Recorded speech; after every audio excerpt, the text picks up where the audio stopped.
Committee members, the clerk has advised me we do have a quorum, and there's one appearing virtually. Monsieur Cormier is joining us this morning, virtual, as well as our witnesses are virtual as well.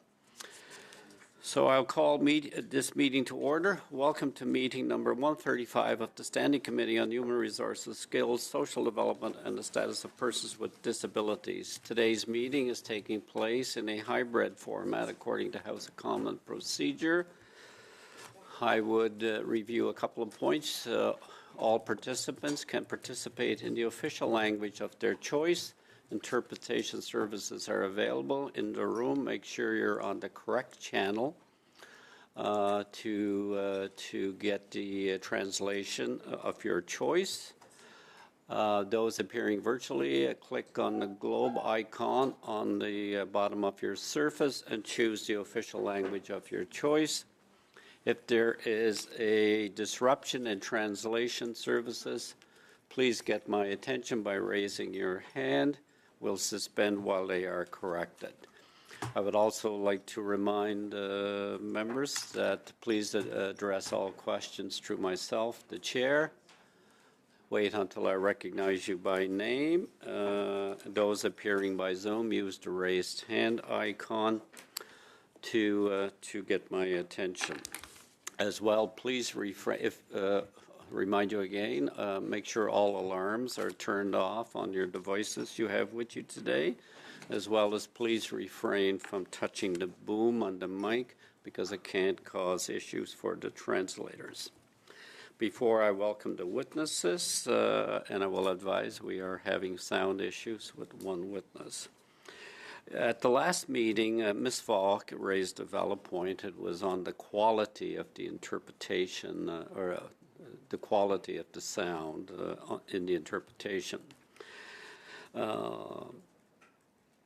Regarding her experience using the English interpretation channel, noting that she could hear the original floor audio when the interpreter was silent. As communicated by the House of Commons to members on October 21st, 2024. The latest version of Zoom introduced changes to the audio experience for remote participants in the chamber. Settings, committee meetings, including those using remote interpretation, and other events where simultaneous interpretation is provided. In the updated Zoom version, the interpreter's voice is now played over the original floor audio, whereas previous versions of Zoom muted the floor audio on the interpretation channels. I wish to assure the committee that Ms. Falk's concerns have been conveyed to the Committees and Legislative Services Directorate and the appropriate team within the Digital Service and Real Property Directorate. A solution is being identified and tested, and more information will be communicated with all parties and members as soon as available. I would advise as well, I met with the technical people responsible, and they expect to have it corrected when we return following Constit Week. I had the benefit of sitting in a committee yesterday where it was experienced. The technical people were there at the time, and we're testing out a new procedure, and it did work in that committee. So just, Ms. Falk. Yeah, I just want to genuinely thank you for taking my concerns and the difficulties that I was having being able to hear seriously and taking the appropriate action. Thank you very much. Well, thank you for raising it because it's important that members have the ability to participate and fully understand. So I was comfortable with the progress that was made. As I said, I did experience the problem yesterday and the corrective action that was taken. So we will review that when the committee resumes after break week. So that was on Ms. Falk's point of order. Pursuant to Standing Order 1082 and the motion adopted by the committee on October 8, 2024, the committee is resuming its study of workers in the seasonal industry and employment insurance program. Two witnesses we have today is Ms. Mandy Simmons, President, Southern Nova Scotia Seasonal Workers Alliance, as well as Ms. Elizabeth Potter, President and Chief Executive Officer, Tourism Industry Association of PEI. As you know, we had a fifth witness, but they canceled at the last moments. So we will begin with Ms. Pother. Ms. Pother, you have 5 minutes, please.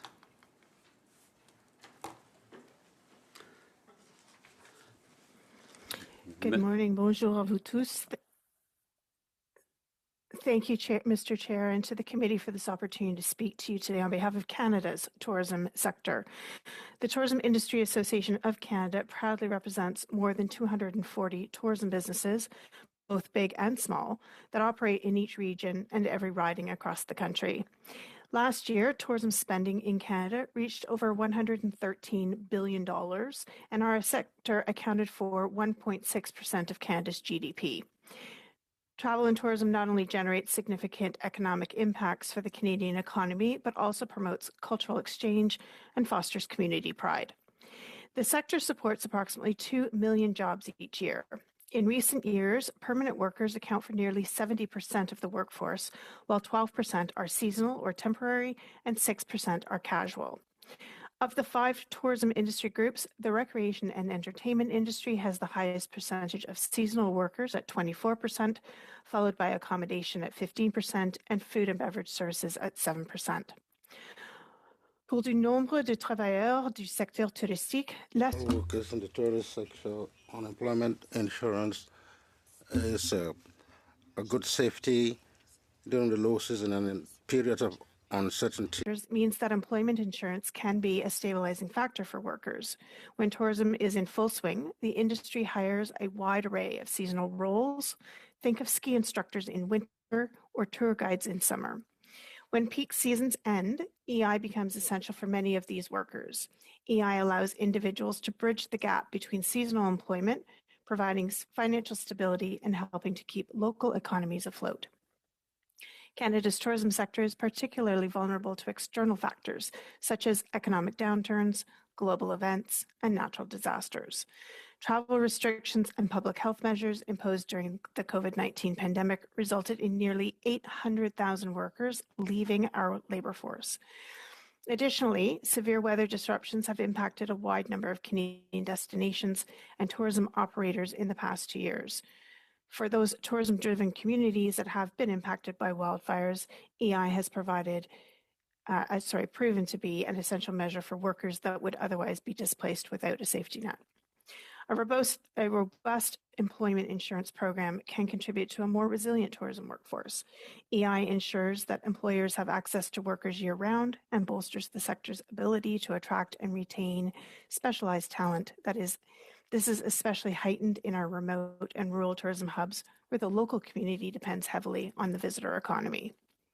Il est aussi à noter. I must also note that when workers feel secure, they tend to invest in information and training and skills development. The labor force that's highly skilled is more flexible, and this improves the visitor experience. Service quality offered by well-trained personnel tends to bring visitors back and promotes positive elements, and that is a critical aspect in the sector. Discourage workers from seeking employment during shoulder seasons. However, federal initiatives like the Tourism Growth Program are already helping to boost tourism activity beyond the peak season and enabling operators to scale up and expand their workforce. Like the goals of the Tourism Growth Program, the EI system needs to be designed in a way that encourages active job seeking while still providing necessary support during seasonal operators and employment. Offering incentives for those who take on temporary positions during low demand periods could strike the right balance. It's crucial for the committee to address the needs of tourism sector employees during this prolonged economic recovery. A recent report from Restaurants Canada highlights that small business owners are facing an affordability crisis with rising costs, increased EI premiums, and ongoing bankruptcies.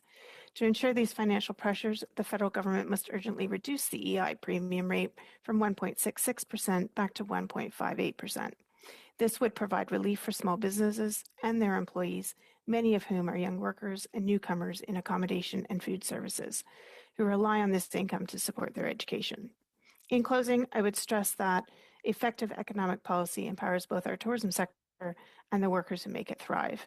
Strengthening EI in relation to seasonal employment can enhance the resilience of the tourism workforce, allowing Canada to maintain its status as a top travel destination while ensuring that workers are supported in times of need. Thank you very much. Merci beaucoup, and I appreciate the opportunity to speak with you today.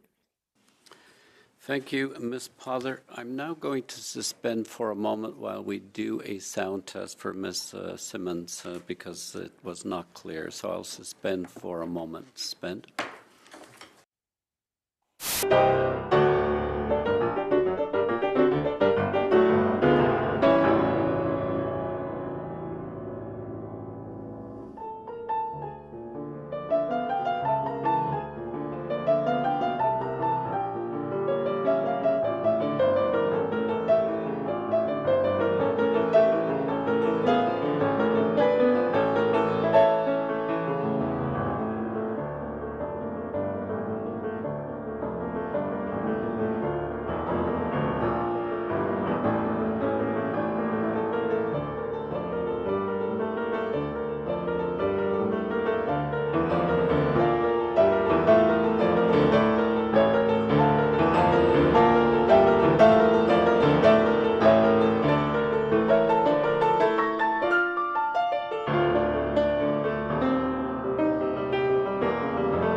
Before I get to Ms. Gray, the translation services have advised me that the quality of the sound is not adequate to translate.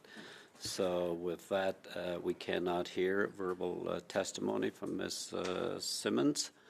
I have a point of order from Ms. Gray before I get back to Ms. Simmons. Great, thank you, Mr. Chair. Through you, if we could just have clarification if that particular witness had undergone a sound check previous to this meeting starting, because usually sound checks are done, earlier or the day before. She did, and she passed. So, and today it's not working. So, Mr. Chair, can we've seen this before, where witnesses have gone through sound checks and they have passed, and then a meeting starts. And then now, for some reason, all of a sudden, their sound isn't acceptable. So can we please, through you, Mr. Chair, go back to IT or House Administration to see how this can be happening? Because we're seeing this quite often with witnesses. And it's not acceptable because now the witness may or may not be able to come back depending on the study. So it's an ongoing problem. Thank you. Thank you, Ms. Gray. I can only proceed according to the procedures that are given to me, and translation makes the final decision. And Ms. Simmons' sound test was approved. She did clear in the pre-test, and unfortunately, at the moment, it does not. So we will, Ms. Simmons, you can continue to listen in, and we'll make a decision on how we'll get back to you at a later time. So if you want to stay online and you can follow the discussion, that would be fine. I just have a question of clarification, if that's okay. Are you able to commit to looking into this? Just because this is, as Ms. Gray pointed out, a reoccurring problem. It really is a problem because we, as committee members, need to be able to have our witnesses be heard as well. And the fact that this is happening more than once, and the fact that it was a pass and now is a fail, is just inefficient, ineffective. And I'm just wondering if you can commit to doing some digging on that to see if we could have resolve. Thanks. Thanks, Ms. Falk. Madame Chabot. Well, I won't put it quite in the same terms as Ms. Gray, but often the meeting is supposed to start at 11 o'clock, and then we get caught up in sound checks. And I don't know when the sound check for our witness was carried out, because we had 3 witnesses initially. Now we only have 2. So we'll probably end up with just 1 witness, and we know our agenda. I agree. How can we solve this issue? Sound test should definitely be done before we start the meeting. We must start the meeting on time. I don't know how it's done before. We have a good sound check, and then the meeting starts, and suddenly the sound doesn't work. So what advice do we give Ms. Simons? Is it an issue with her microphone? I'm not too sure what's going on, but it does seem that it happens quite frequently that we face these issues. I know maybe you can have some models that you propose or suggest. We can debate that. Our calendar is already quite uncertain, and we are losing precious time for all the studies. So. But yes, and I can get as frustrated as you, but the proper procedure was followed. Ms. Simmons was sound tested yesterday afternoon, and it was fine, but I do not know what changed, but the translation will not proceed with the quality of her sound at the moment. So with that, we will look into, see what may have changed. And on the other part, I have no control over witnesses advising the chair at the last moment that they are not available to appear. That's simply a nature, whether it's in person or virtual, and that does happen. A point of order, Mr. Chair, just on that, if I may. I'll be brief because I know that we have a witness here. Through you, Mr. Chair, if we could also hear as to when witnesses are being instructed on the day of meetings to be online in order to do the sound checks that day. Because I know during the pandemic, for example, when all of us were online pretty much, we all had to be online half an hour beforehand. The sound checks were done, there was a lot of back and forth so that the meetings were starting more on time. And it seems like we're doing a lot of sound checks like right when the meeting should be starting. So I'm just wondering, through you, Mr. Chair, maybe the clerk can advise how soon witnesses are being told to be online and in order to do the sound check before meetings. And they are advised to be online 30 minutes before. So all that is occurring, and from time to time, because of some situation, the interpretation will not proceed. With that, we'll go to questioning, and we have the witness, Ms. Potter. Mr. Aitchison, I believe it's you in my notes. 6 minutes. Thank you, Mr. Chair. And if Ms. Simons is on still, I just want to again express sorry that this isn't working, and we'll try to reach out to you and talk to you a little bit more, maybe outside of the meeting. So sorry about that again. I will ask questions, though, I guess, of Ms. Potter. Ms. Potter, I represent an area called Parry Sound, Muskoka, and you may have heard of it before. It has a fairly significant tourism industry, and you know, the cyclical nature of the industry is something that we've known all my life. It's just kind of something you grow up with in that region. So your comments about it, they ring true. I'm wondering if you could speak, though, you talked a lot about the EI program, which I know that this is largely about, but I wonder if you could speak to the struggles that folks in the tourism industry are dealing with in relation to generally cost of living right now, the cost of food, the affordability crisis that we're seeing across the country. Can you speak to the industry and workers in the industry and this impact on them? Excuse me, Mr. Aitchison, Ms. Potter is no longer virtually in the meeting, I've been advised. So with that, I will suspend until it's corrected. Suspend.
Members, the committee is back in session. The technical issue has been resolved, and what I'm going to do is ask Mr. Aitchison to begin again.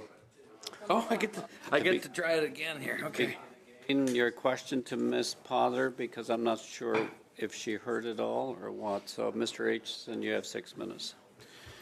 Thank you, Mr. Chair. Ms. Potter, are you there? You can hear me? I can hear you. Okay, wonderful, great. We were just talking about my eloquent preamble to my question, and so I'm going to try it again here.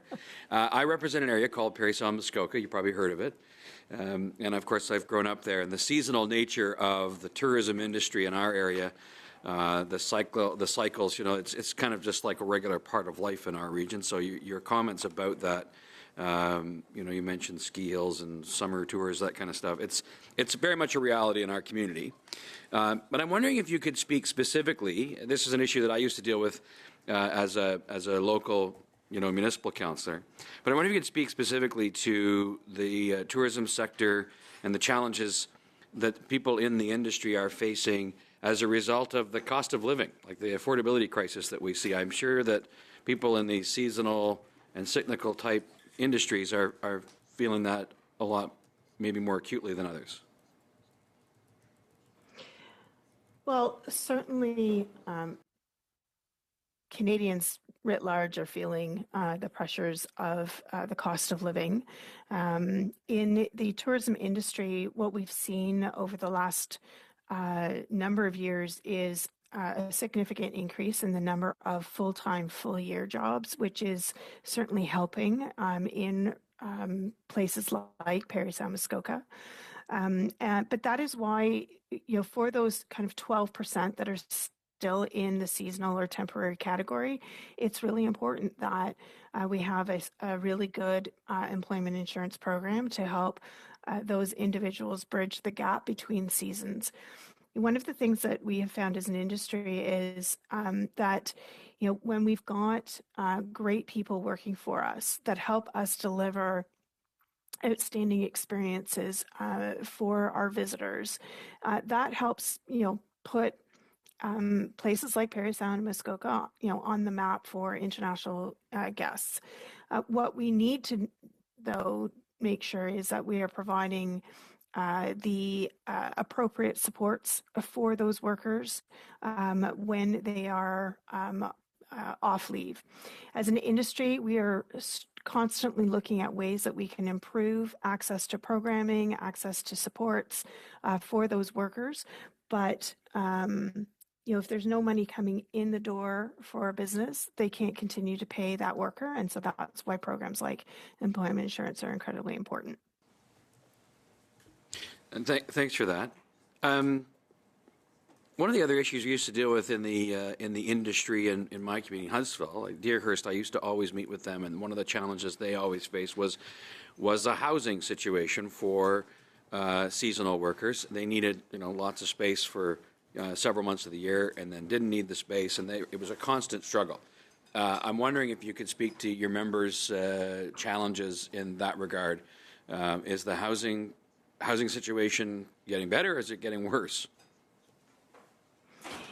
The housing situation has become an area of focus for our industry over the last, I would say, decade. We have taken examples like those in, you know, the Banff Lake Louise area where employers and the town are subsidizing housing for their seasonal workers, and we've seen that kind of example roll out in other areas across the country where resort communities are working together to not only build appropriate housing for seasonal workers, but also transportation systems that allow, you know, help to move those workers from, you know, where they're living to where they're working. We firmly believe that you should be able to live where you work and work where you live, and so this is a conversation that the industries continue to have with local municipal councillors as they are evolving and determining what their plans are for their local communities. And we see tourism as a valuable part of those communities. Thank you for that. We're rapidly running out of time, but I'd like to dig in a little more on that housing piece. And you mentioned, locations like Banff, for example, where you say that the municipality is partnering with industry. And I'm wondering if you could, and we might not have time to do it here. I'm wondering if maybe we can, you can send me some information. Are there examples of where municipalities and industry are partnering, where the local municipality, their partnership includes things like, reducing the large fees that are often charged by municipalities for the construction of new homes, for example? I would have to get back to you on that to make sure that I'm giving you the correct facts. So let me take that away and I'll commit to getting that back to you. But I would like to highlight a neighbor of yours, the town of Blue Mountains and Collingwood, where they came together to ensure that there was a transportation system to help employees get from where they're living, whether it's within those two communities or in surrounding communities, to the resort of Blue Mountain, to ensure that there was collectively that there was access for workers to get to work. So, there are some really innovative things that are happening. We're seeing also, in places like Whistler, the same kinds of initiatives come up. But let me get back to you with the proper data that speaks to any kind of incentive for for building. Thanks very much. I'm out of time now, but I appreciate that. Thank you, Mr. Aitchison. Monsieur Cormier, vous avez 6 minutes. Mr. Cormier, you have 6 minutes. Thank you, Chair. I would like to thank Madam Porter for being here. Congratulations for your French. Your French is excellent, but you can answer in the language of your choice because that's the decision is up to you. So my Acadibata's writing, I'll just give you some background. There are hundreds of tourist sites that depend on tourism industry. About 14 fish processing groups, the agricultural corporations, there is intense activity. Our region employs a lot of seasonal employees. So first question you can answer simply by yes or no, or maybe provide some detail. Do you think the employment insurance program in its current form, is it an advantage or disadvantage for a sector, the tourist sector such as yours, and or other seasonal industries? Jump in. I would say that the employment insurance program is an advantage to seasonal workers.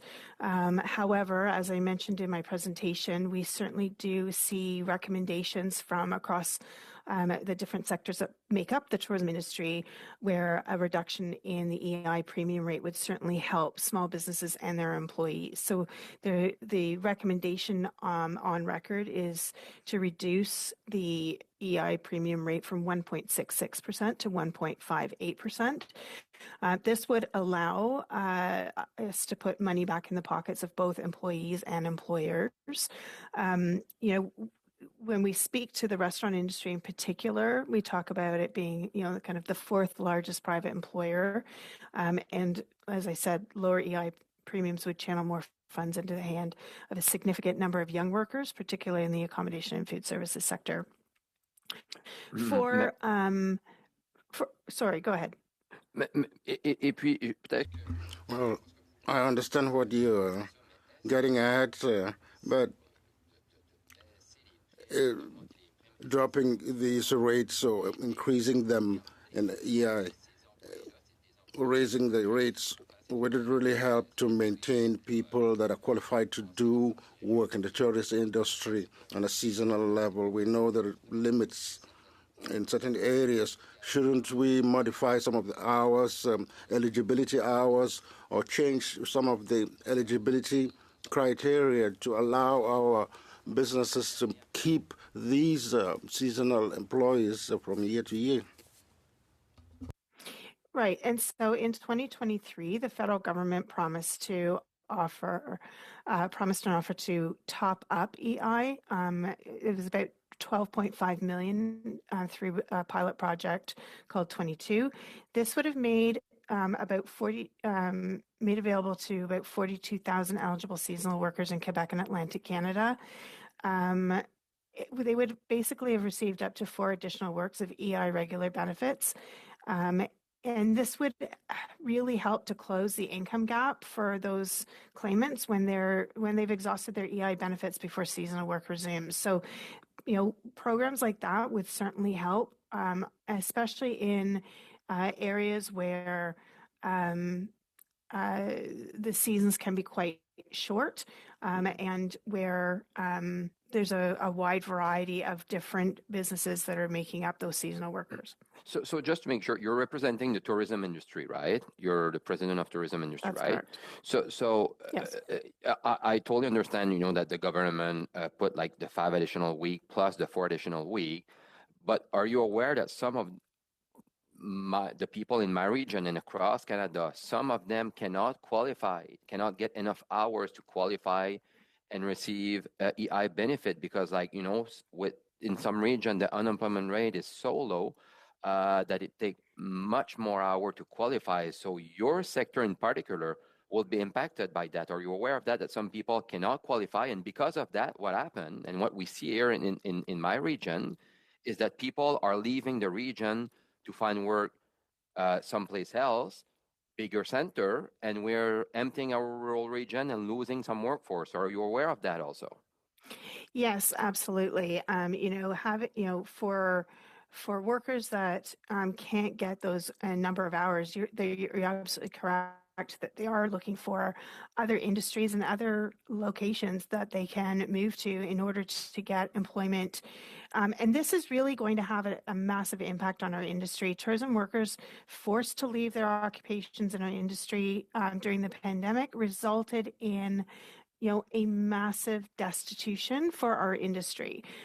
We need the people, the local people to work those jobs because they know the land, they know the culture, they can tell the stories, and that adds to the experience. So do you think, so I don't want to cut you off, but I have limited time. So do you think that if we can kind of lower the number of hours for those working in some of those sectors, like whether it's fish plant, tourism, etc., and have them qualify so they can, at least get their EI and get back to their regular work next year, keeping in mind that some businesses need, some workforce also, and maybe there's something that we can do to modify the system that it will be an advantage for employees, but employer also.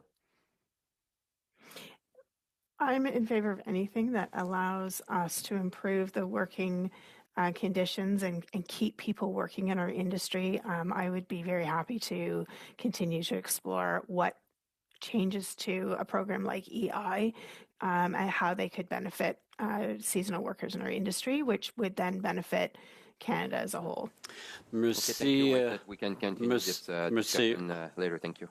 Merci, Monsieur Cormier. Madame Chabot pour 6. Madame Chabot for 6 minutes. Thank you, Chair. Thank you, Ms. Porter, for your testimony. And Ms. Simons, if you're still there, and if you can hear us, I'm quite certain that we have introduced, we've talked about these seasonal employees. I'm sure you have a lot to tell us about that. But I will continue with my, just like my colleague, Mr. Cormier. I think his questions were quite relevant, Ms. Porter, because I think we should separate 2 things. Seasonal workers, there are temporary foreign workers that can work during a certain season, and there are workers, the seasonal industry workers. it is not the workers that are seasonal, it's the industry that's of a seasonal nature.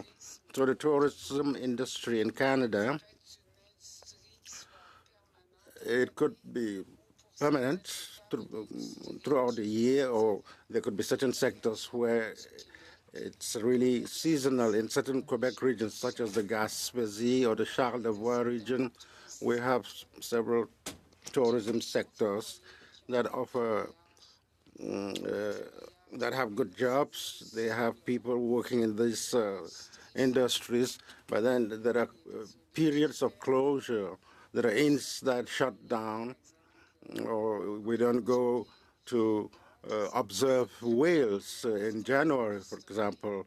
So those kinds of industries, their unemployment insurance benefits have to be modified. As you said, Ms. Porter, I congratulate you on that. If we want to maintain some stability in these skilled jobs, make sure that these workers contribute in improving the quality. How can we improve the employment insurance system when we know that for these workers, they have difficulty qualifying because of limited hours? So there is a dark hole between the period when the season ends and the new season.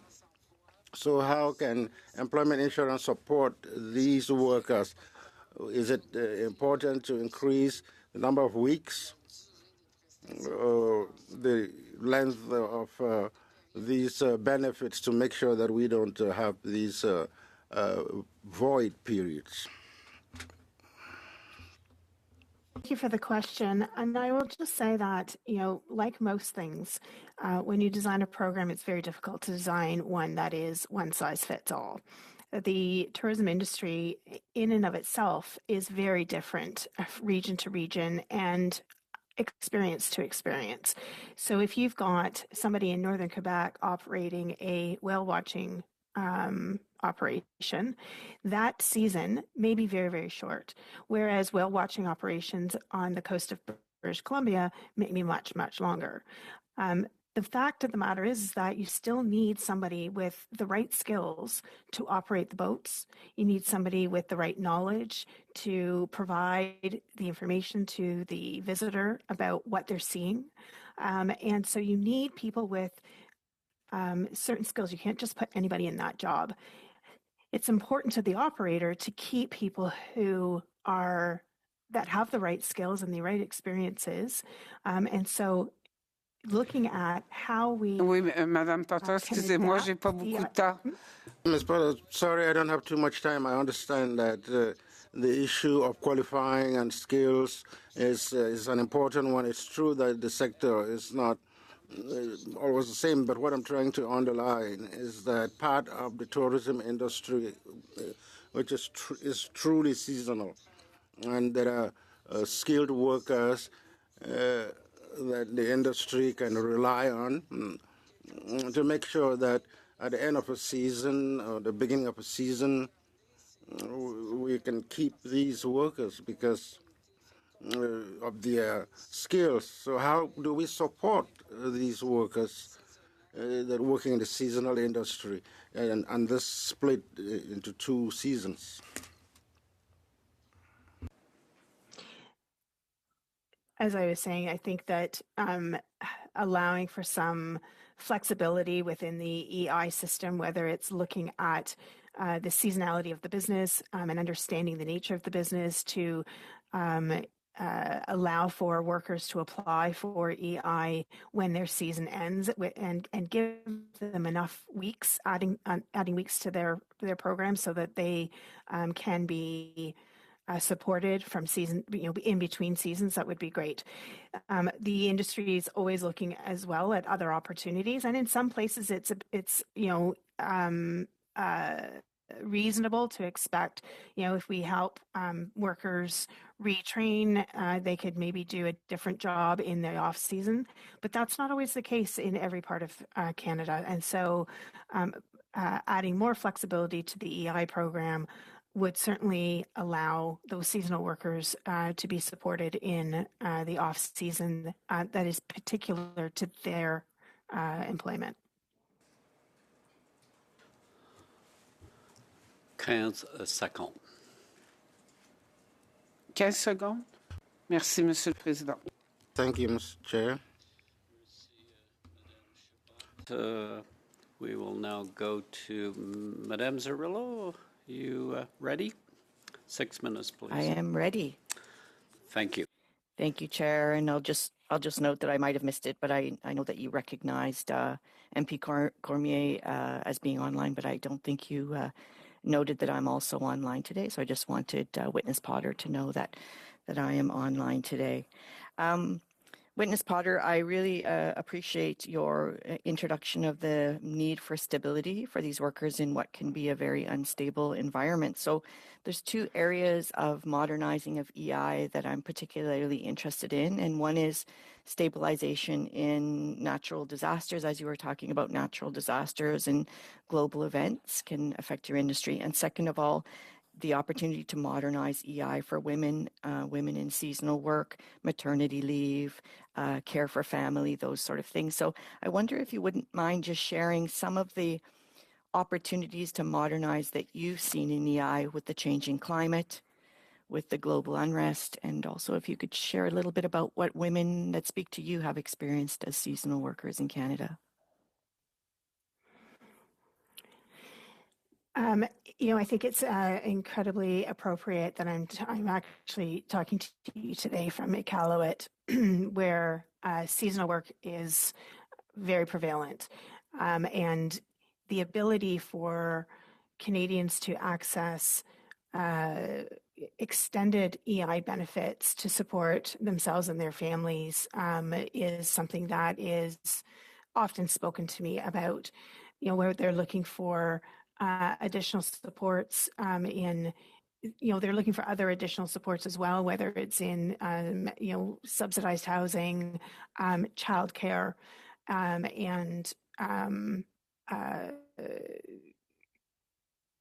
well, those are the two big things that I hear about specifically from women. Subsidized housing and childcare would certainly be welcomed by women in our industry. We've seen, in some parts of the country that those kinds of programs have augmented the number of women, and primarily, we're a people-facing industry. We employ a lot of women. We are one of the number one employers of women because we look after people. We provide them with great experiences, and so that fits in well with the nature of most women. And so, by providing additional supports through programs like EI. That would be incredibly helpful. I have not had anyone speak to me specifically about extending maternity leave. I do know that the extension to being able to take the full year, being able to share part of that time with a spouse is incredibly welcomed and supported. But as I said, if you've got EI programs that are specifically addressing seasonal workers, making sure that there is flexibility and accountability for the fact that seasonal work doesn't look the same in every part of our country. Thank you so much. And you said you're in Iqaluit. I think it's Nunavut Day today. Yes. Could you just explore or just expand a little bit about what you have seen in regards to climate change and how it has affected seasonal work up north? So I was just in a meeting this morning where they were talking about what the opportunities are to adjust businesses, to target new markets, and to explore new opportunities, because of climate change and because the earth is warmer now. But what it comes back to all the time is very much how do we protect the land, protect the people, protect the arts, the culture, and the heritage of Canadians while still. And the link to tourism is incredibly important in that, by sharing the stories, by sharing the values, the cultural heritage, and the practices around the land. This is what people in Northern Canada see as a way of protecting their history, and so and it's a way of proudly sharing what Canada is all about, and so it is very much top of mind.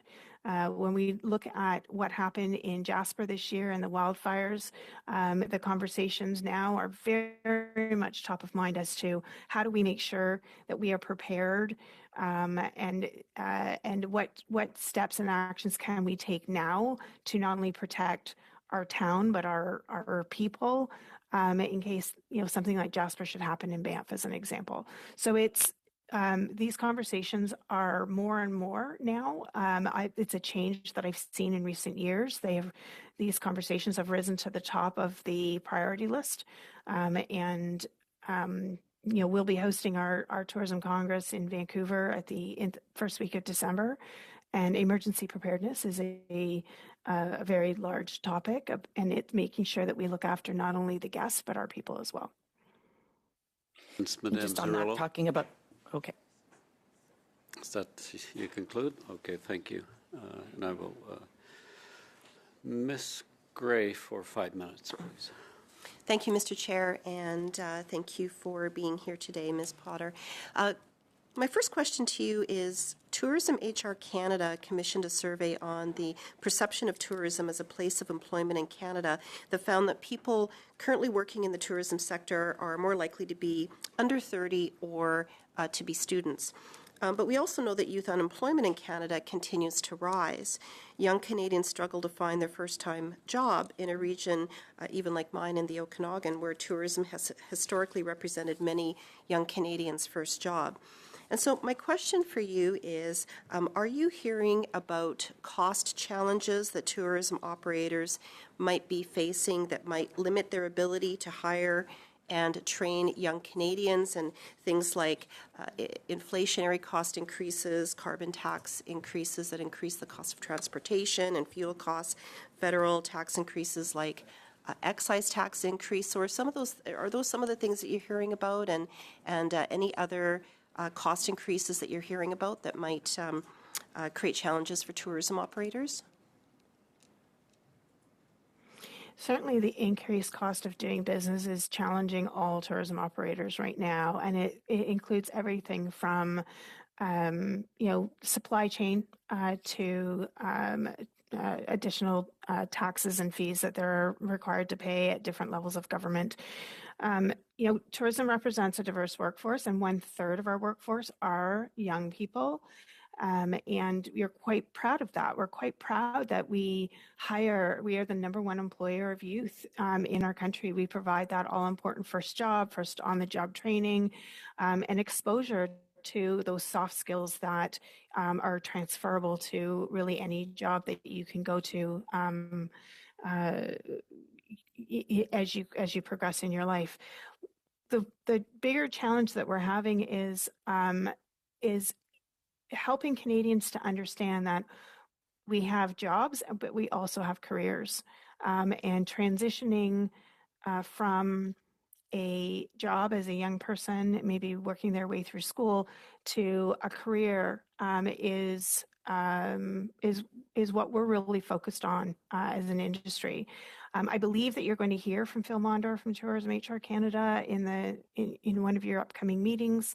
He will support this, that we need wholeheartedly to change the concept and change the mindset and bust some of the myths that the only kinds of jobs in the industry are seasonal, the only kind of jobs are temporary, that they're low paying, and that they don't lead to anywhere.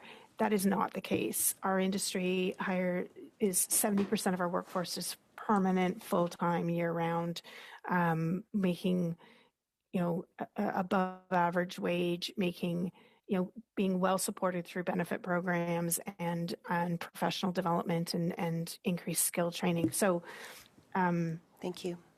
The challenges of hiring youth are not just related to cost, but many factors. Thank you so much.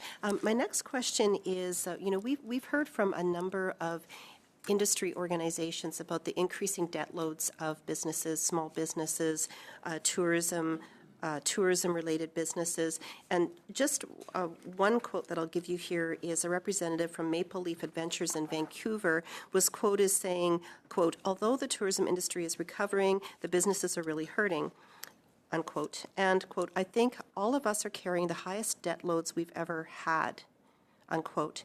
And so, of course, if a business is trying to make debt service payments, they have, less money for hiring more employees. And so, have you heard from some of the tourism operators that you speak with?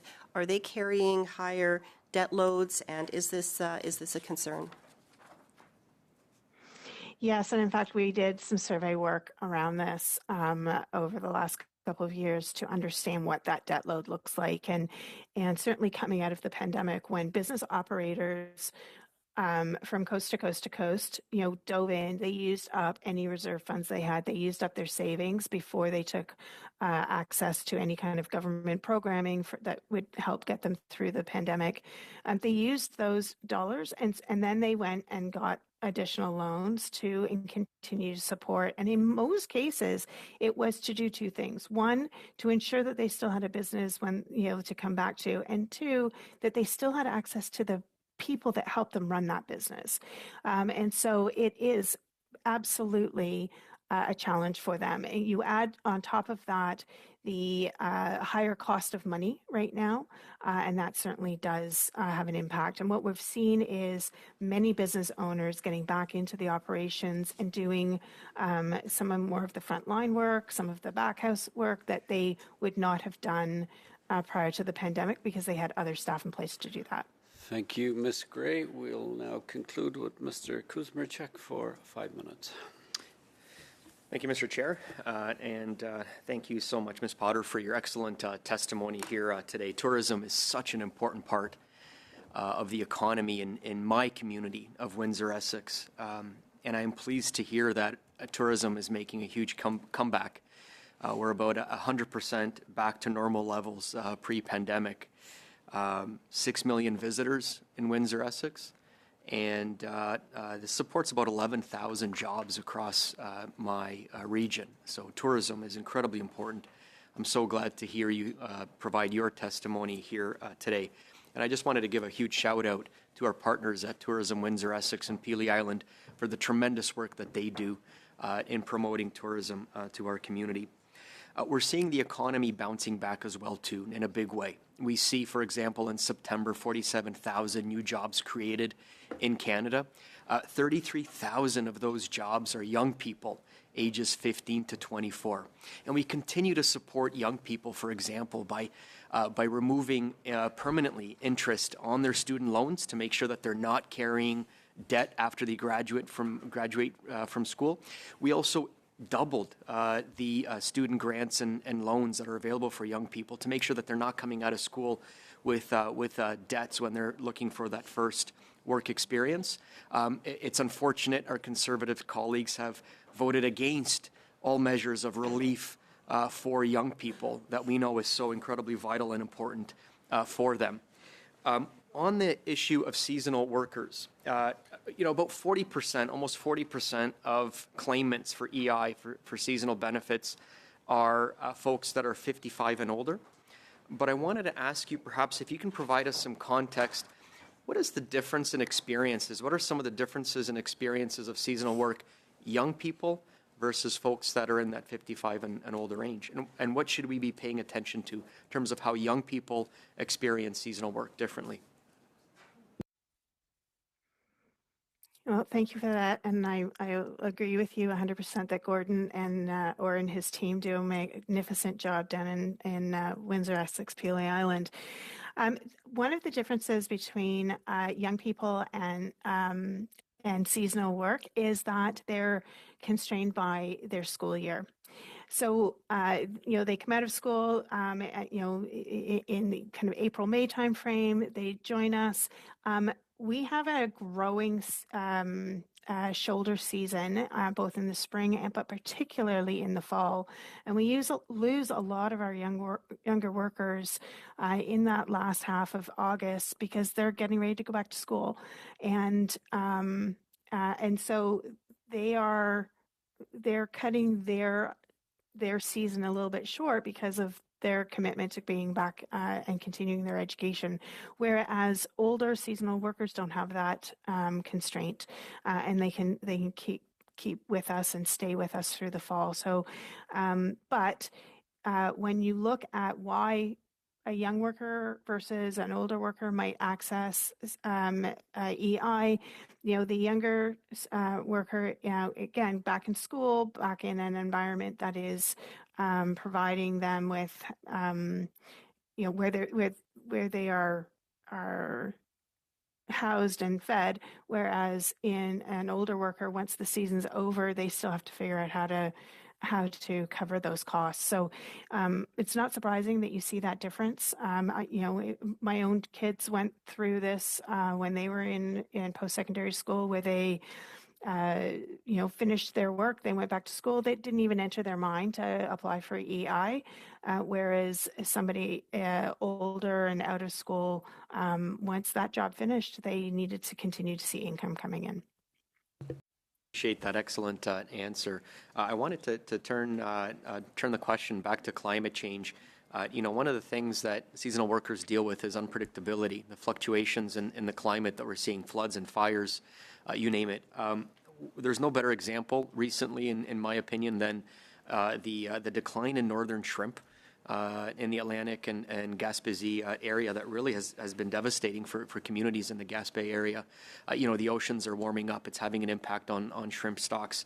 How has climate change impacted seasonal workers? How do you see that? And how should perhaps EI respond to those devastating natural disasters and events linked to climate change, which again, unfortunately, my conservative colleagues bury their head in the sand over and have no credible plan to address? So right now, the biggest impact that we're seeing is on our winter activities.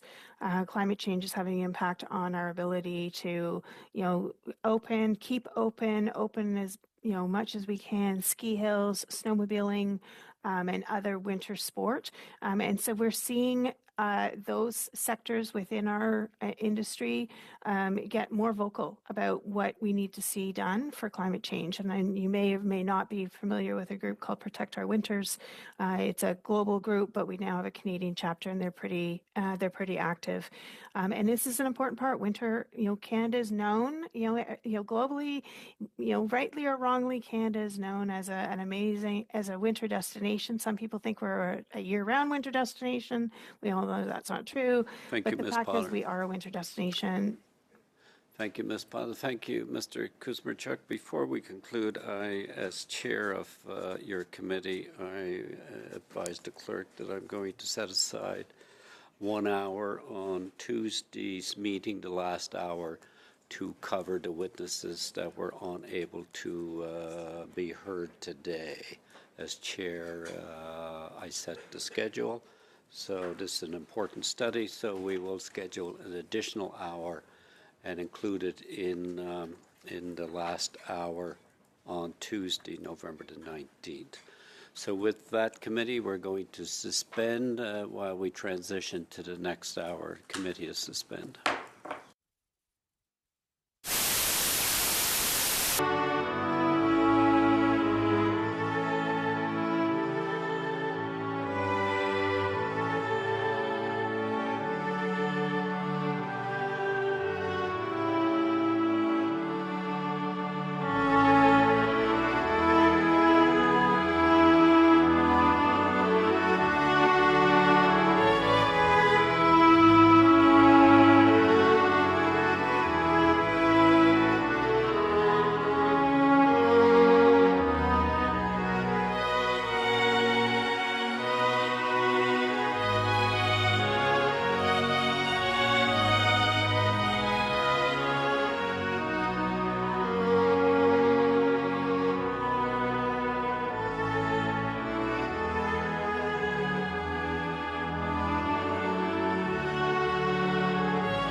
resuming the second hour of the UMA meeting today as pursuant to Standing Order 1082 and the motion adopted by the committee on Thursday, February the 8th, 2024. The committee resumes its study of Canada Without Barriers by 2024. I would like to welcome to the room with us our only witness for this hour, Ms. Diane Bergeron, President, CNIB Guide Dogs. Madame Bergeron, you have 5 minutes, please. Thank you very much, Mr. Chair. I would like to start by just thanking my colleague Thomas Simpson for being here to support me during my presentation, and ask you to please be patient with me as I am listening to my voice synthesizer while reading it out loud. So hopefully this will work. Good morning, Mr. Chair and members of the committee. I'd like to thank you for the opportunity to speak on behalf of CNIB, an organization that has been advocating for Canadians who are blind or who have low vision for over a century. My name is Diane Bergeron, and I'm president of CNIB Guide Dogs. At CNIB, we are committed to making Canada a place where everyone can participate fully without any barriers. Today, I'd like to highlight some of the areas where we believe the government can take action to achieve a barrier-free Canada by 2040, as outlined in the Accessible Canada Act. Attitudes continue to be the largest barrier to inclusion for people living with a disability. In Canada, the unconscious stigmas and biases put on people with disabilities by society limits our ability to thrive. I'm a mother, an executive leader, and an athlete, yet most people will automatically look to my guide dog and make assumptions about what I can or cannot do. Culture change is not easy work. It takes time, energy, and buy-in.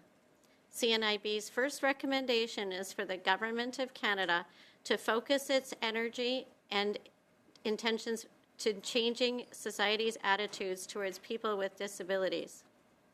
We must increase understanding and dispel myths and conceptions. Simply, society does not understand disability.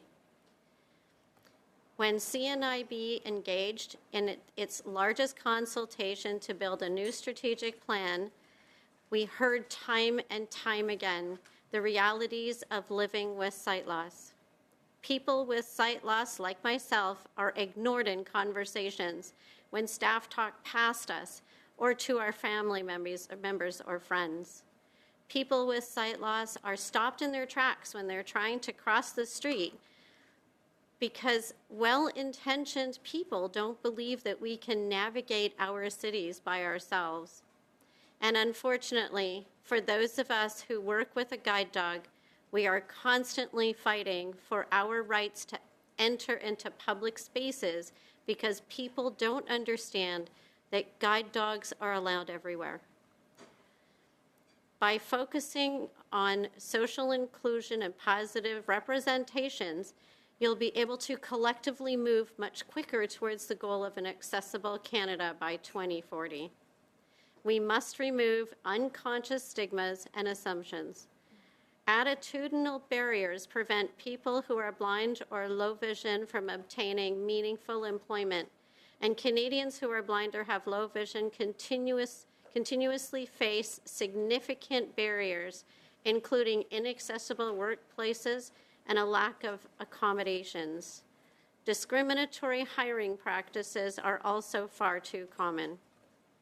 The unemployment rate for this group is 3 times higher than the national average.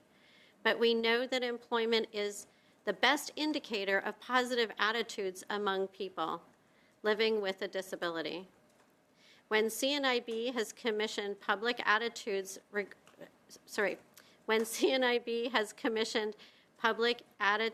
surveys regarding people who are blind or partially sighted, it is those attitudes by their colleagues who are the most positive. And this makes sense. When you work with someone that you can see how they adapt to everyday problems that they face. People with sight loss face problems every day. We are well prepared for problem solving in the workplace. CNIB has made strides in supporting individuals in finding meaningful employment, but we need stronger federal backing to expand these initiatives. We also need to ensure that employers understand the benefits of inclusive hiring. As a result, income security is another pressing issue. Many people with sight loss struggle with inadequate income support, compounded by additional costs related to assistive devices and healthcare. While programs like the Canada Disability Benefit are promising, they must be designed to address the unique financial realities of people with disabilities. Additionally, we believe that administrative barriers associated with existing benefit programs must be eliminated, especially during the implementation of the Canada Disability Benefit. These include repeated clarification in order to prove disability, inaccessible document formats, and staff that are not trained in supporting applicants with a disability.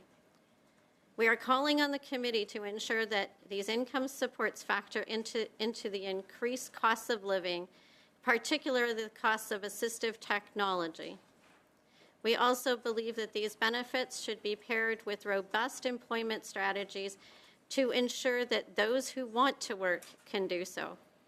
The Accessible Canada Act laid the spirit of a strong foundation, but there are still gaps in the enforcement of accessibility standards. These standards are not being applied consistently across the country, and more must be done to ensure compliance. We're calling for enhanced oversight, including regular audits and meaningful penalties for non-compliance. This will help to ensure that organizations meet their obligations to provide accessible services and spaces. Far too long, we have given carrots when sometimes sticks ought to be applied. Lastly, CNIB believes that part of the road towards a barrier-free Canada is the impact of attitudinal barriers from well-meaning people towards Canadians with disabilities. I know this committee has had many conversations around the importance of mandatory training for federally regulated employees, but I want to once again stress the importance of enforcement of mandatory training for these federal staff.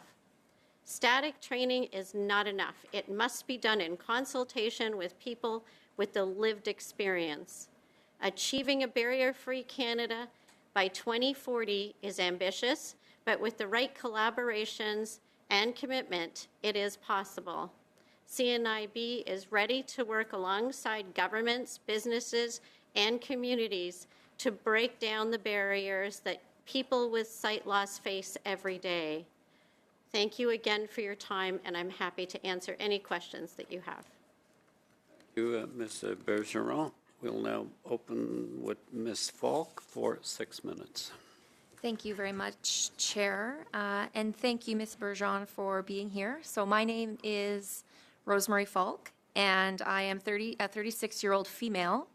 I am wearing a floral blouse today with a scarf because I feel like it's cold in here. And I have brown hair as well. So when this committee was studying Bill C-81, CNIB had raised concerns that without clear timelines in the bill, the act would be less impactful and would result in a slow pace of change. From CNIB's perspective, what impact has the lack of timelines had on our progress towards a barrier-free Canada by 2040? I'm trying to remember the name of the leadership professional that once said, if it's not measured and set timelines, nothing gets done.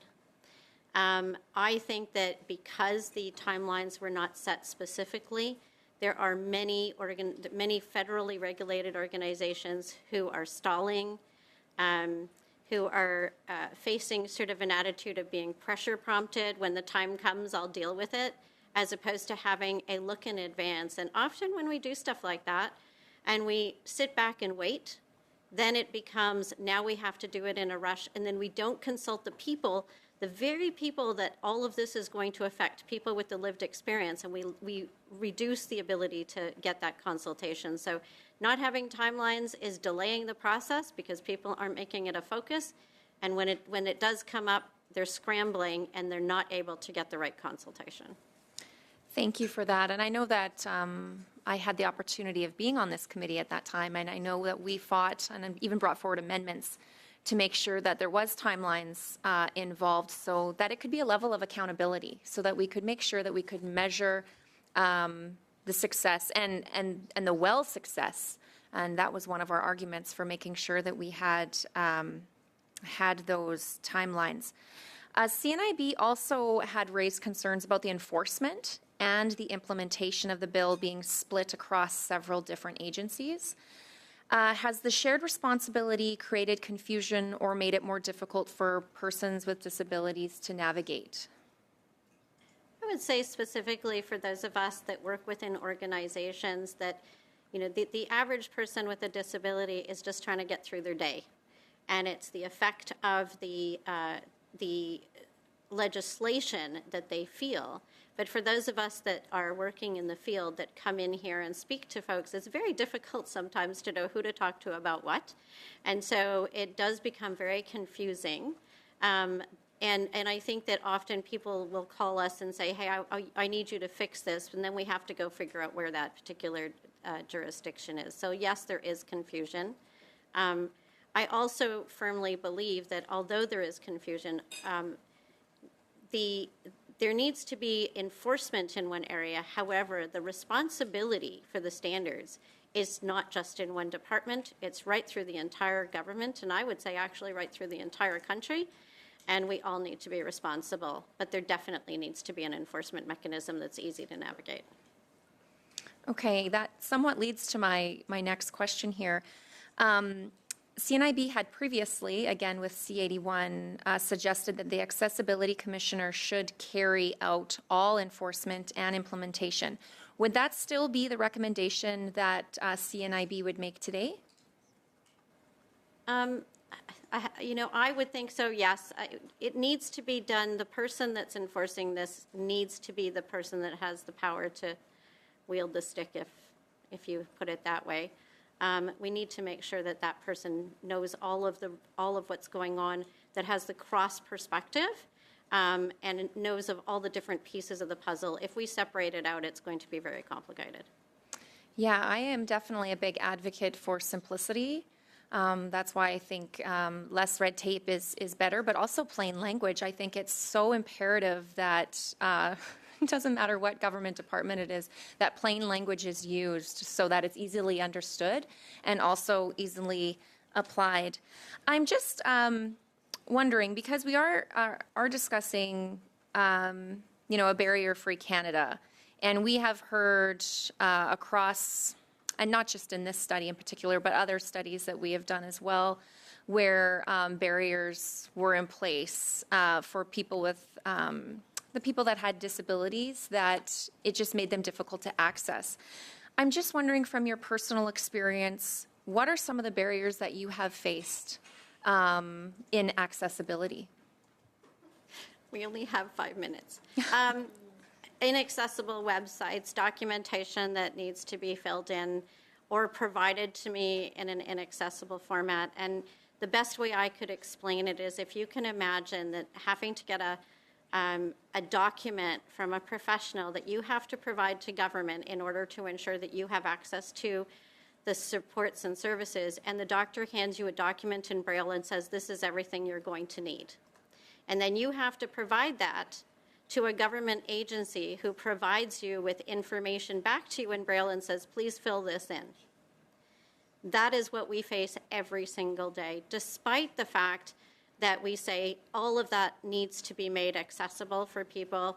There are still barriers constantly, whether it's with government or out in the community. It happens all the time. Can I just do one quick follow-up? I just wanted to say, I know our time is short, but if there's other things that may come to your mind after this meeting, can you please send those into the committee. I think it's very imperative that we take seriously the barriers that Canadians such as yourself are facing, and that matters, and it's important that we hear that. So thank you very much. Thank you. Ms. Falk, Mr. Fragascatos for 6 minutes. Thank you, Chair. I'll be splitting my time with Mr. Collins. Ms. Bergeron, thank you very much for being here today and your excellent testimony as well. I'm a member of Parliament from London, Ontario. I have black hair and I'm wearing a navy jacket with a blue tie. I have a question for you that I think will help us understand a bit more about where we are right now, and certainly there's much more to do, but one of the criticisms that's come up in the past, even before I was elected, in fact, is that previous governments of different partisan stripes were more hands-off when it came to the issue of accessibility. And since the implementation, or since the introduction, rather, of the Accessibility Act in 2019 for the country, we've seen more of an approach taken that seeks to reverse that. Where have we come from, and where should we continue to go? You know, I can't speak about from the political aspect of it. I can tell you from my personal experience, I've been around a while. I can tell you particularly, just as a matter of noting timelines, on October 24th, I celebrated my 40th anniversary of having guide dogs. I'd like to tell you I was 2 when I got my first one, but I was not. I've been around the disability world for a long time. We have come a long way. Technology, regulations, legislation like the Accessible Canada Act has made a big difference. But I will tell you that since COVID, I have noticed a significant reduction in the understanding, awareness, and I would say access for people who have sight loss in the community and even with government. And I don't know why, but we came a long way and then we went backwards. The Accessible Canada Act enforcement will bring us back to where we need to be, hopefully by 2040. And that's the only thing I can see that's going to help me become more independent and have the barriers removed in my life. Thank you very much. The Canada Disability Benefit was the largest line item in the previous budget at $6 billion. And I know advocates have called for more, and personally I'm sympathetic to that. But with a focus on austerity of some parties and making cuts, do you worry that that particular support could be cut? And what would be the ramifications if it was taken away altogether? $200 a month is dragging nobody out of poverty. However, when you're only making $1,000 a month, $200 is significant. I do worry that that will be taken away. It needs to be increased, not removed.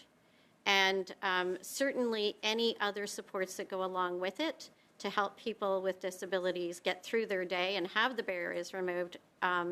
It's big concern to me as you know, I'm aging. Things are going to happen in my life that are going to add on to my disability. And I'm worried about where that's going to leave me in the future if I can't have access to services. And if that's all taken away, that's going to be a problem. Thank you very much, Chair. I'll give my time to Mr. Collins. 2.5.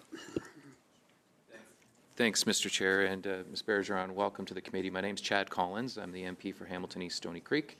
I have brown hair, and I am wearing a plaid brown jacket today. I've come from the municipal sector before arriving here in Ottawa, and when I look at the Act and its aspirational goals of a barrier-free Canada by 2040, it means that it involves other levels of government and certainly the private sector.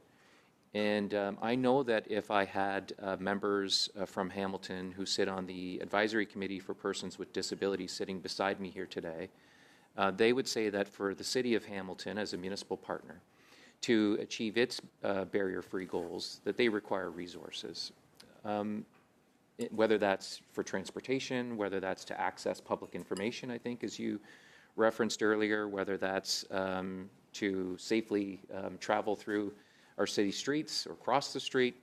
there are all kinds of infrastructure that needs to be upgraded, including bricks and mortar improvements to buildings, in order to make my city a barrier-free place to live, work, and do other things. So my question is, in terms of providing support for municipalities and even our provincial partners, can you comment on why it's important maybe that the federal government do a bit more in terms of providing additional resources to make those things happen? You know, I think definitely there's a cost. There's a cost to making places accessible. Quite honestly, if we built it to start with in an accessible manner, it wouldn't cost that much. I think the federal government does need to help municipalities to get up to speed. But as I mentioned in my presentation, the biggest issue is attitudes, because people that are building spaces are building them and then stopping and going, oh, wow, we should have done this. They're not consulting with people that have the lived experience, people with disabilities, in order to make sure that it's made accessible in the first place. And so, you know, I often say, why do we have stairs to accommodate ambulatory people? A ramp will accommodate everybody. But we consider the ramp an accommodation when it's actually the stairs that's the accommodation. And we don't deal with that stuff when we're building it in the first place. We need to do it right in the first place, and the changing of the attitudes is going to make a change in the barrier-free access. Thank you. Madame Chabot pour 6 minutes. Madame Chabot for 6 minutes. Thank you, Chair. Ms. Bergeron, it's a great pleasure to receive you. My name is Louis. I'm Louis Chabot. I'm an MP for Thérèse de Plainville, Quebec riding. I won't reveal my age. I have brown hair, curly brown hair, and I'm wearing some red eyeglasses today. So it's a great pleasure to receive you here. And congratulations for your commitment, your involvement, despite the obstacles that you must have encountered in the course of life before coming to the Accessibility Act. We know sometimes we have the best laws on the books, but between the equality in rights that the rules insist on and what actually happens on the ground is a different matter. You said initially that society doesn't fully understand these disabilities, so it's something cultural.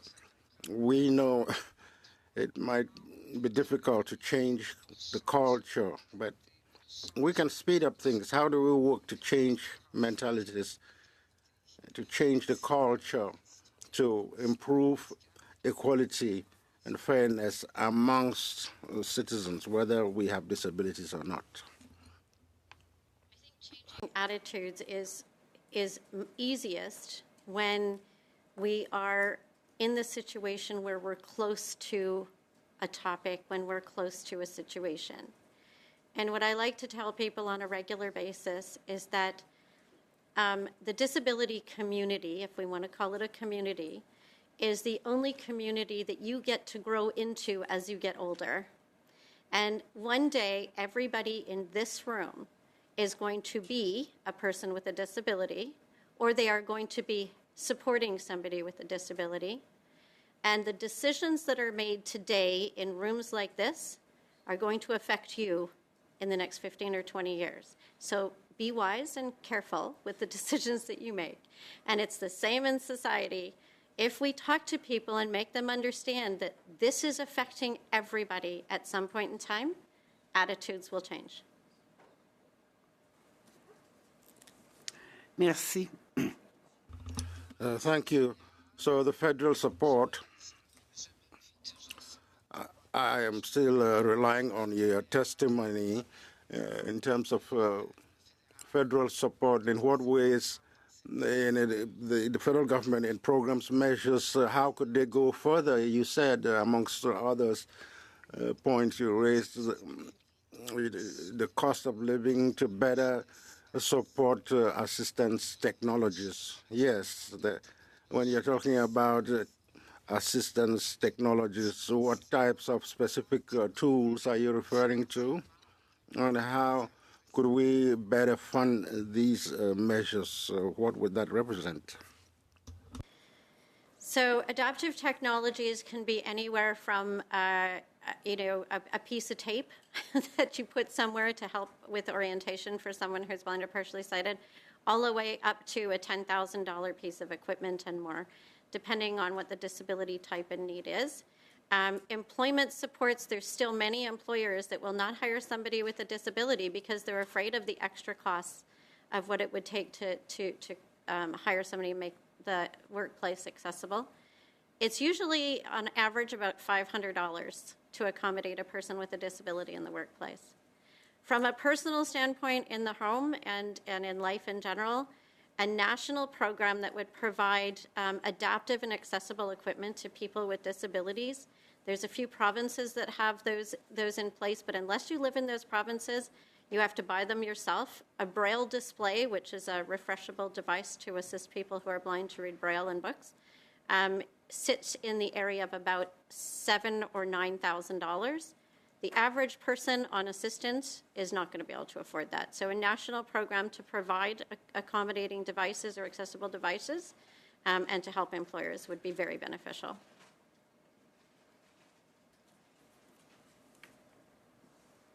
Prestation.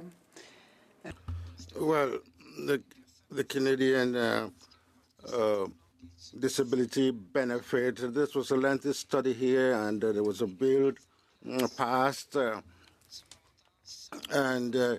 the amounts will only be implemented in 2025. So in the regulation, this delayed regulation, where you consulted as a group on some of the criteria, the conditions surrounding this new benefit? CNIB had an opportunity to respond, just like all other organizations of and for people with disabilities. Certainly the delay, every moment that it is delayed is causing people with disabilities to drop deeper and deeper into poverty.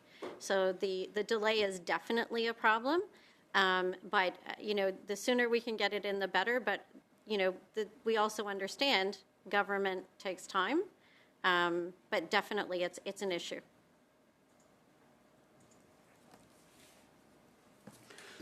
Merci, Madame Chabot. Thank you, Ms. Sabat. Madame Zerolo.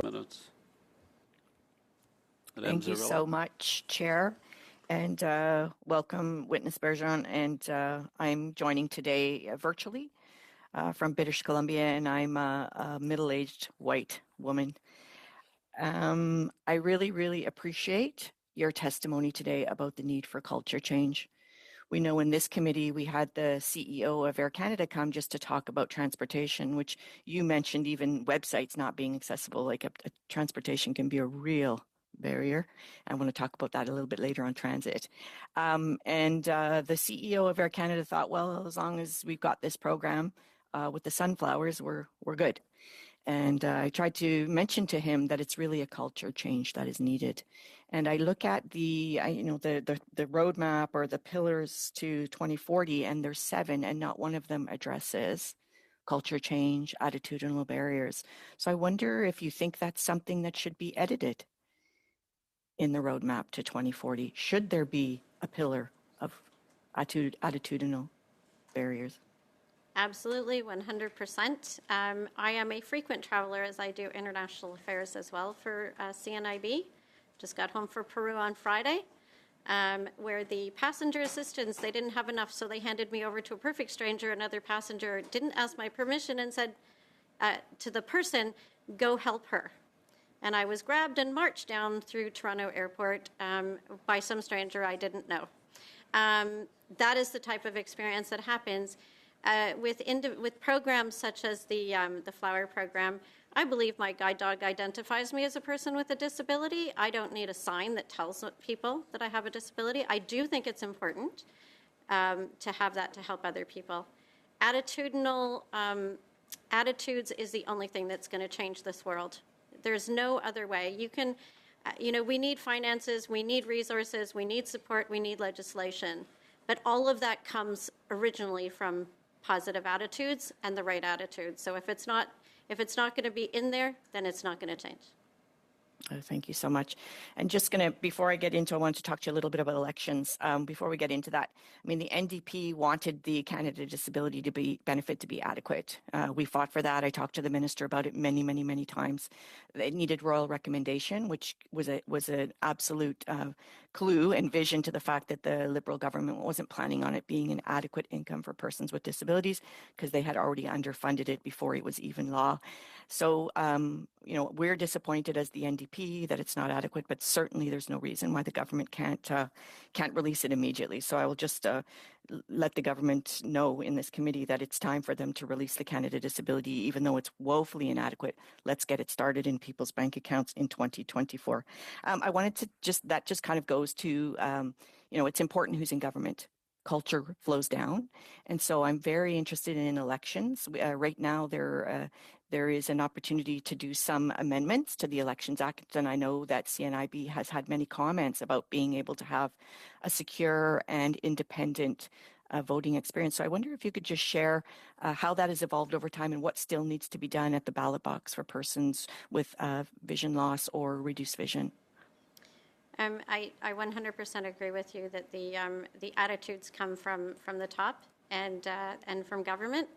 Fun fact, my dog's name is Carla, named after Minister Qualtrough because of the work that she did on the Accessible Canada Act. So I think, elections, I used to sit on the Elections Canada Accessibility Committee.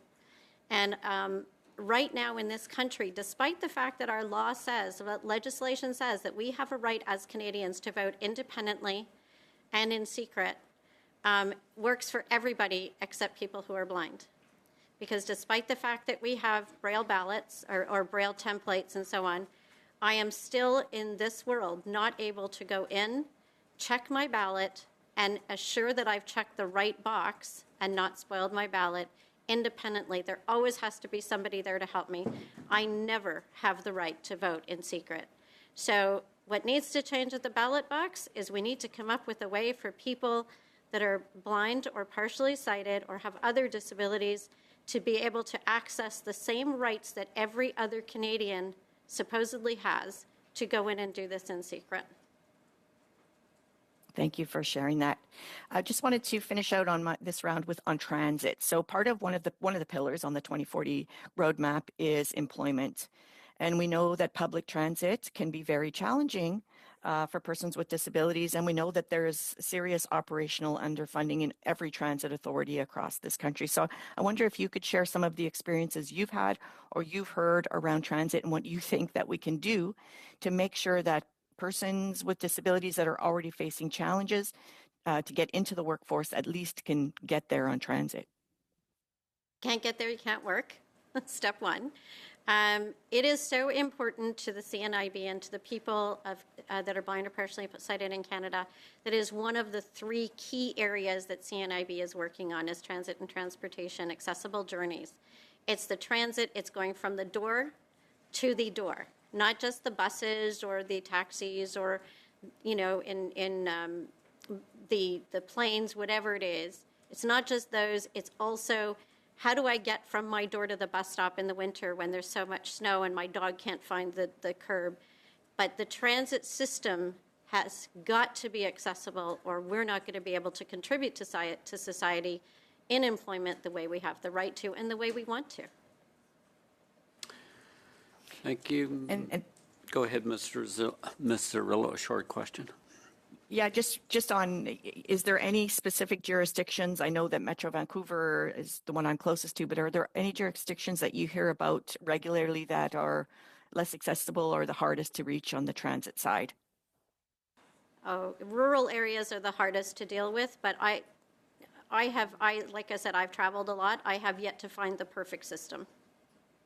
Ms. Cirillo, Ms. Gray for 5 minutes. Thank you, Mr. Chair, and thank you for being here today. We appreciate it. I'm Tracy Gray. I'm the Member of Parliament for Kelowna Lake Country, and I'm the Conservative Vice Chair here. I'm wearing a black blazer, a mintish green blouse. I have shoulder-length blonde hair, and I'm wearing a poppy as well. First of all, just before I get into my questions, I just want to be clear that Conservatives have supported the Canada Disability Benefit all the way through at every piece of legislation and or at every stage in the legislative process, and we continue to support it. So just to let you know, I know that I've expressed this to many disability groups and want to assure you here today as well to any people who are listening here today. The first thing that I wanted to ask you about was there was recently reports about a passenger with a service dog who was kicked off a Porter Airlines flight in violation of Canadian Transportation Agency rules, and the flight attendant aboard attempted to put the service dog under the seat, ignoring clear rules stating that service animals can lie on the floor or even receive their own seat for larger service animals. Porter did not initially offer to refund or reimburse this passenger until media attention was brought to their situation to light. And so my question is, with yourself as president of CNIB Guide Dogs, how common is this that service animal regulations are being ignored by federally regulated transportation spaces like airlines or railways? It happens very regularly. Often, what I hear, and I do take my dog all over the world with me, and often what I hear is that we would have left you enough space. However, the flight is booked fully, and we can't take the space away from a person for a dog. And I continue to remind people that this is not a pet. It is my guide dog, and although she is a dog, she is still a living, breathing creature, and folding her like a piece of luggage is not acceptable, and it still happens quite often. Thank you very much for that. We've heard from previous witnesses at this study about how common it is to encounter aging or outdated accessibility infrastructure. And so how common is it for those who are blind or low vision to encounter any types of barriers that would be in federally regulated spaces or buildings? Well, I would suggest that you attempt to close your eyes and get through an airport and see what happens.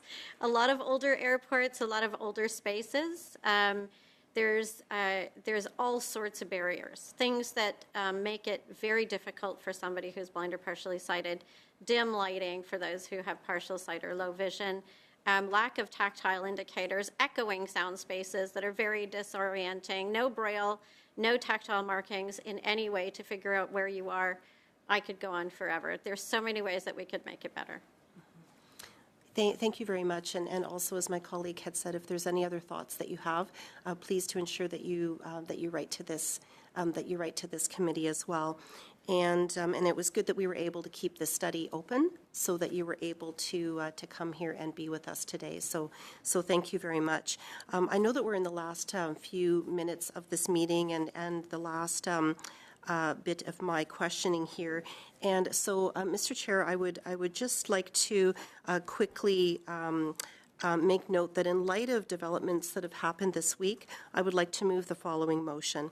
Given that the Liberal government purchased a $9 million condo on Billionaires Row in New York City for the Consul General Tom Clark, and that it was revealed that Tom Clark only pays $1,800 a month for the Billionaires Row luxury condo. Average rent in Canada is now $2,200 a month. As part of the agreement, Clark only pays $1,800 in rent, $400 less than the average rent payment in Canada. And as a result, the Liberals have are effectively using taxpayer dollars to subsidize Tom Clark's rent in a $9 million condo, and that if a Canadian citizen purchased, the monthly mortgage cost would roughly be $4,200 a month. The committee report to the House that it condemns this blatant abuse of taxpayer dollars at a time when Canadians back home are facing the doubling of rent prices across the country that is at near historic highs. That's the end of the motion, Mr. Chair. And just really quickly, this is not a study to take time away from committee. It should be in order, and it simply requests reporting this to the House. And so I hope that we can take care of this very quickly here at the end of this meeting. Thank you. Mr. Fragas-Catos, you had your hand. Thank you, Chair. The reality is that it would, in fact, take time away from committee. So with that, Mr. Chair, we're talking about a very important issue here, accessibility. I know that members around the table from all parties, at least I think all parties, have been looking forward to this, this meeting, and I move that we adjourn debate on the motion. We have a motion to adjourn debate on the motion introduced by Ms. Gray. Still, we'll go to a vote. Recorded. Mr. Fragascados? Yes. Monsieur Cormier? Yes. Mr. Collins? Yes. Mr. Coteau? Yes. Mr. Van Bynen? Yes. Mrs. Gray? No. Mrs. Falk? No. No. Mr. Aitchison? No. Madame Chabot? Oui. Ms. Zarrillo? Nope. Yeas pour 6-6, nays contre 5-5. The motion has been approved to adjourn. We will now go to Mr. Van Bynen. Thank you very much, Mr. Chair. My name is Tony Van Bynen. I'm the Member of Parliament for Newmarket Aurora. I was the Mayor of Newmarket for 12 years. I had some excellent opportunities to get engaged with our community. I'm wearing a blue jacket, and I have a noticeable absence of the blonde hair I had when I was young.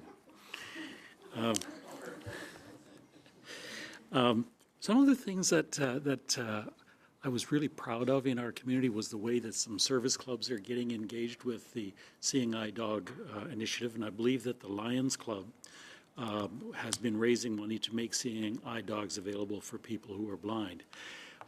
They also have an initiative that they asked me to be involved with, and that was setting up a separate leash-free dog park for service dogs. And one of the barriers that they've run into is that that inhibits the relationship between the service dog and the person that they're taking care of, and that project hasn't gone forward. So I'm taking advantage of your experience with the guide dogs to get your opinion on that. I would say that they have done this successfully in Halifax, where they have a service dog park. They've opened it up to people with disabilities, their service animals, but I would say as importantly, puppy raisers, the people that raise these beautiful creatures from about 8 weeks old till they're 13 to 15 months old. Those dogs need socialization. They need to be able to interact with other dogs, and in order to develop good socialization skills in amongst other animals. But unfortunately, we can't take our dogs to regular dog parks because there's potentially aggressive dogs, and our dogs are not coped to deal with that. One aggressive behavior against a guide dog or service dog could ruin their career for the rest of life. And right now, there's about a 3 to 4 year waiting list to get a guide dog in Canada. So we're very careful with our animals. We only take them to special places. I would love to have a service dog park specifically for service dogs. However, in saying that, I also think that there is a component where the minute I release my dog off of her leash, I no longer have support. So I don't think that should stop having a service dog park. I could take somebody with me to the park that can allow my dog to roam, play with other animals, and help me round up my dog when I'm done and support me in the meantime. And so I personally think it's a great idea. Thank you. I've heard of another support mechanism, and that is people volunteering so that if someone who's blind is lost, that they would show their location on their cell phones and they would phone a number. Is that the Phone It Forward program that you have, or is this a separate volunteer program that's just... That's separate. Phone It Forward is where we take phones from individuals who are upgrading their phones and getting rid of their old ones. We take the old phone, we refurbish it, we wipe it clean, and then we provide it to somebody who's blind or partially sighted who can't afford their own access. And my cell phone is my lifeline. There are two systems right now that are very popular in the blind community. One is called Aira. It is a paid subscription service. And then the one that I use is called Be My Eyes. It has an AI feature in it where I could actually aim the camera at this room and it will describe people. And then I can ask it questions, maybe some questions that people don't want me to ask, like how old is that person? and it also has that's the volunteer service where if I want to have somebody specific, I ask for them to volunteer, and they come on the camera, and I show the camera, and they describe things, and so that's Be My Eyes is what it's called. To clarify, in terms of age, I've celebrated the 24th anniversary of my 50th birthday. So go forward with that. Your role as the treasurer for World Blind Union establishes I'd like to know what you're seeing as trends in different parts of the world that could be good opportunities for Canada to consider as best practices. So the World Blind Union is a coalition of organizations of and for the blind. We have 190 countries in 6 regions. And so we get to see the best of the best and the worst of the worst. And I would say Japan, the Emperor of Japan has a grandson who is blind and had decreed that the entire country will be accessible. And you find Braille everywhere, large print, color contrast, tactile indicators. There is nowhere that I went in Japan that wasn't accessible. So when it comes to physical environment, Japan is the place to look. I would say that there's a lot of work being done right now in digital accessibility.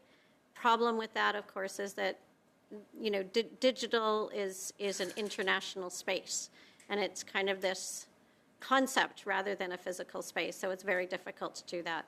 So I would say there's a lot of work being done in that area that we could be looking towards finding better ways to create accessible technology access.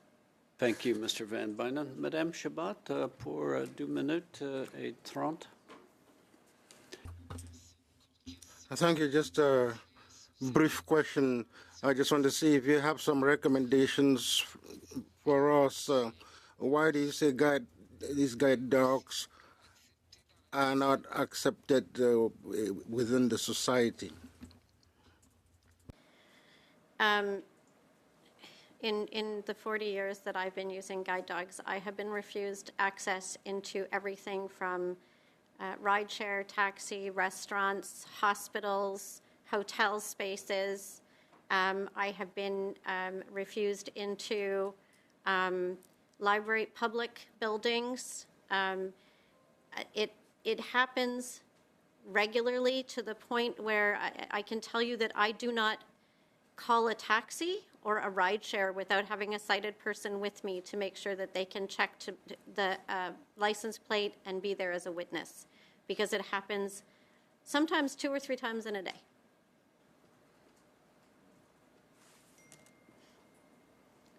But in terms of your independence, does it mean that there is some loss of autonomy, independence faced with all these restrictions? And do you think the regulations could be changed to allow better access for people that use guide dogs? I don't think that a change, the regulations and the legislation are in place. It's the enforcement that's part of the problem again. It's all about enforcement, and it's about attitude. People don't understand it. I have, in the times I've been with CNIB Guide Dogs since 2020, and I have had people return their guide dogs after being trained and spending about a year with their dogs. I've had them return their dogs to CNIB to say, I love the independence. I can get up and move around independently, but I can't go any further than the door because it's becoming more of a barrier in the access refusals than it is to have the independence to be able to go freely around my environment. Merci. Incroyable, merci beaucoup. Merci, Madame Chabot. Madame Zarillo, to conclude for 2.5 minutes. Oh, thank you so much, Chair, and thank you so much to our witness today. And I thank you for raising about Japan. I was fortunate enough when I was a city councillor to be on the accessibility committee for almost the whole 8 years. And one of our members was from Japan, and she actually leads the blind tennis in Coquitlam, and she was constantly raising all the opportunities for us as a city to do better on making streets, parks, and just city life in general more accessible. So I wonder if you could share just some of you shared about the larger opportunities for Braille, but I remember her mentioning to me about even the way pathways are done and sidewalks are done to make it much more accessible. I wonder if you could share some of the things, even across the globe, that you've seen have been very, very effective in making full inclusion in city life more possible. Sure. Tactile walking service indicators. So when you get to the corners and there's little bumps on the ground, that's for us to stop us from walking into traffic. They're very, very helpful. There's a lot of that in Japan. One of the things that's interesting, I've seen it in many big cities. Japan was the first place I saw it, is there's a couple of grooves actually, in the middle of every sidewalk that you can put the tip of your white cane into, and you can follow that groove, or you can walk with your dog and keep your foot on it, and it walks you straight down the sidewalk. And that is an amazing feature for people, especially people who use canes. And unfortunately, because, again, attitude, education, and awareness, it's a wonderful feature until you come across the bike that's parked across it, or the business that has decided to put their garbage across that line. So that's one of the things that does become a bit of a barrier. One of the most interesting ones that I really enjoyed in Japan was when you go into their very well-known train system and you put your hand on the railing to go up or down the stairs, when you get to the top or the bottom, underneath the railing is written in Braille what level you're at, what floor or which platform you're at, so that a blind person, sighted people don't notice it, but a blind person actually feels it with their fingers underneath as they're holding the railing. And I love that feature. I thought it was amazing. If I could read Japanese Braille, it would be even better. But I thought, what a fantastic way of hiding a piece of accessibility and giving us a little bit of an edge. Madame Zerillo?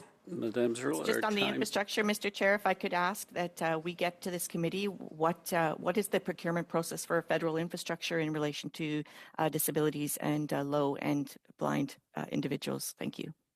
As part of this study.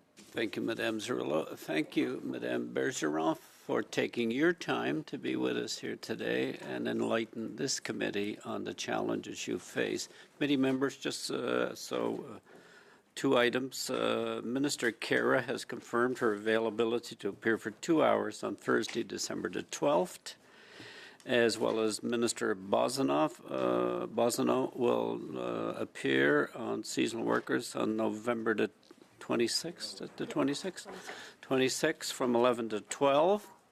As well, I need direction on Bill C-378, Madame Vienne. The committee had initially agreed to Friday, November the 22nd as the deadline to submit briefs for Bill C-378. To provide the public with a little more time, is it the will of the committee to extend that deadline to Wednesday, November the 27th? Good? Good? Oh, sorry. Okay. Does the committee approve the release of the draft press release prepared for Bill C-378? Good? Bon, madame? Bon. Merci. With that, then, is it the will of the committee? Mr. Chair, as we make these changes to our calendar and our meetings, could we just routinely, every time there is a change in our calendar, circulate an updated version of the calendar? Good. Good point. With that, is it the will of the committee to adjourn? Committee is adjourned.